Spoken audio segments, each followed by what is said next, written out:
नमस्कार विद्यार्थियों। आज हम केशव की रामचंद्रिका के हनुमान रावण संवाद पर चर्चा करेंगे। मेघनाथ जब हनुमान को ब्रह्मपाश में बांधकर रावण के सम्मुख लाता है, तब हनुमान और रावण के बीच जो वार्ता होती है उसी का अवतरण इसमें किया गया है। उस अवतरण का व्याख्या हम आज करेंगे। रावण ने हनुमान से पूछा पहली पंक्ति में कि रे कपि कौन तू, हे वानर। कपि का मतलब होता है वानर। तुम कौन हो?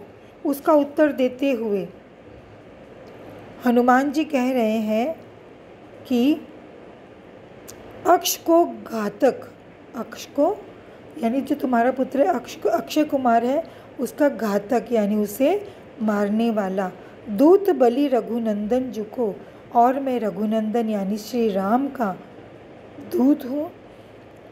अब इस पर रावण कहते हैं को रघुनंदन रे, कौन रघुनंदन?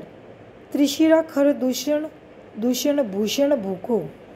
कहते रघुनंदन कौन है, राम कौन है? हनुमान ने उत्तर दिया कि श्री राम वे ही है जिन्होंने पहले तुम्हारे प्रसिद्ध वीर त्रिशिराखर और दूषण नामक योद्धाओं को मारा, और जो इस समग्र संसार के भूषण मतलब आभूषण, भू मतलब संसार के आभूषण हो। और वो कह रहे हैं कि भाई दोनों के बीच में एक सागर आता है, जहाँ राम जी का निवास हो, जहाँ रावण का निवास। तो सागर कैसे तरियो? रावण को उत्सुकता है कि इतना लंबा सागर हनुमान जी ने कैसे तरा। जस गोपद काज कहाँ।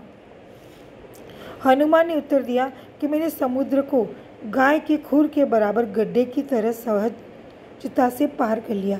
गाय का खुर मतलब उसका पैर, उनका कितना छोटा सा पैर होता है, उस पैर के जैसे ही मैंने उस समुद्र को समझा और उसी तरह से मैंने उसे पार किया। काज कहा, रावण कह रही काज कहा, सिय चोर ही देखो। तब हनुमान जी कहते कि मैं सीता माता का जिसने चोरी की उस चोर को देखने के लिए आया हूँ। कैसे बंधाए?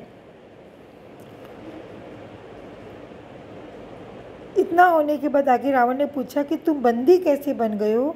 हनुमान ने उत्तर दिया कि तुम्हारे महलों में सीता जी को खोजते समय मैंने तुम्हारी स्त्री को तो जो सुंदरी तेरी छुई दृग सोवत पातक लिखो, कि मैंने तुम्हारी सुंदरी तुम्हारी पत्नी को मैंने देख लिया अपने आँखों से।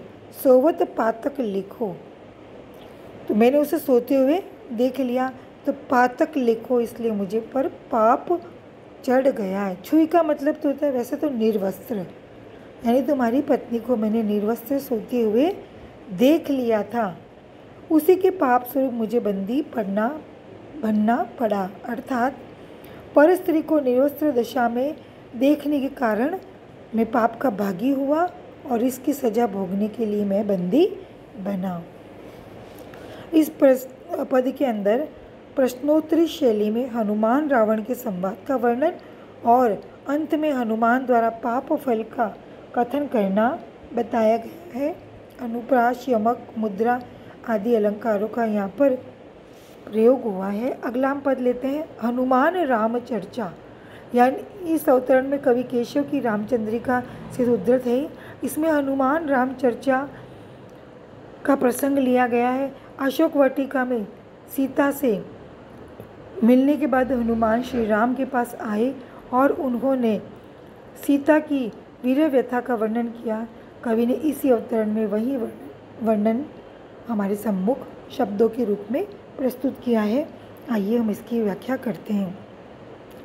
हनुमान ने श्री राम से कहा कि भोरिनी जो भ्रमत रहती, कि जिस प्रकार भ्रमरी वन मार्ग में घूमती रहती है, वन बिथिकनी वन मार्ग में घूमती रहती है, हंसिनी जो मृदुल मृणालिका चाहती, हंसिनी जैसे सुकोमल कमल नाल चाहती है, वैसे ही सीता का मन भी विकल होकर आपकी मधुर स्मृति रूपी वन में घूमता रहता है।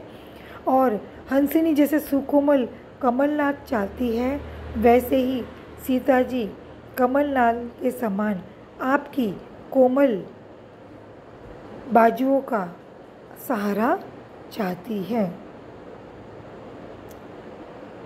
हरिणी जो हेरती न केसरी के कानन ही।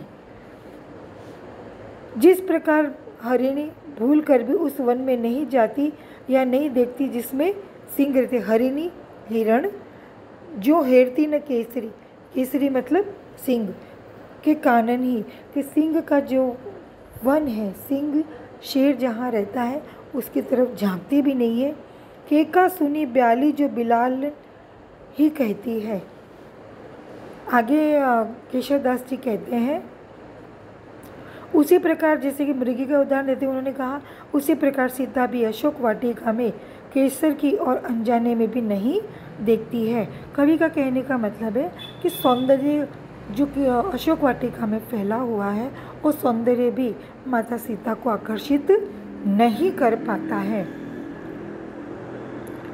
जिस प्रकार मोर की ध्वनि सुनकर सर्पिणी बिल में घुस जाती है, लिखा ना कि केका सुनी, केका मतलब मोर की, सुनी मतलब ध्वनि, ब्याली जो बिलान ही कहती है वो बिल में चली जाती है, ब्याली मतलब सर्पिणी। उसी प्रकार विरहिणी सीता जी भी मोर की ध्वनि सुनते ही कष्ट में आ जाती है, मतलब मोर की आवाज़ भी उन्हें कष्टकारी लगती है और उसमें उद्दीपन भाव पैदा हो जाते हैं। पीऊ पीऊ रटती रहती चित्त चातकी जो, जैसे चातकी पक्षी पीऊ पीऊ रटती रहती है, उसी प्रकार माता सीता भी का जो चित्त है वो भी अपने प्रिय को नाम का स्मरण करता है या उनकी रटना लगाए रखता है।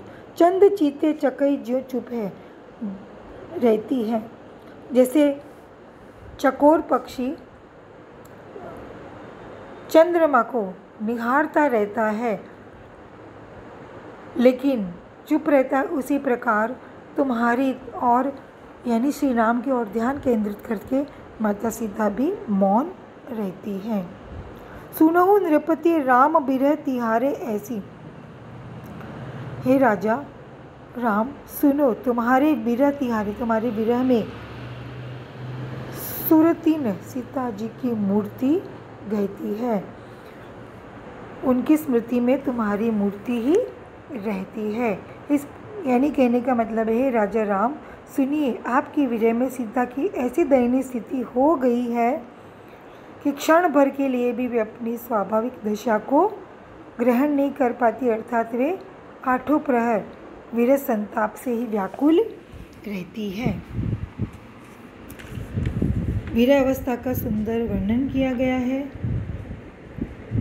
अनुप्रास, उल्लेख और उपमा अलंकार का प्रयोग किया गया है। धन्यवाद विद्यार्थियों।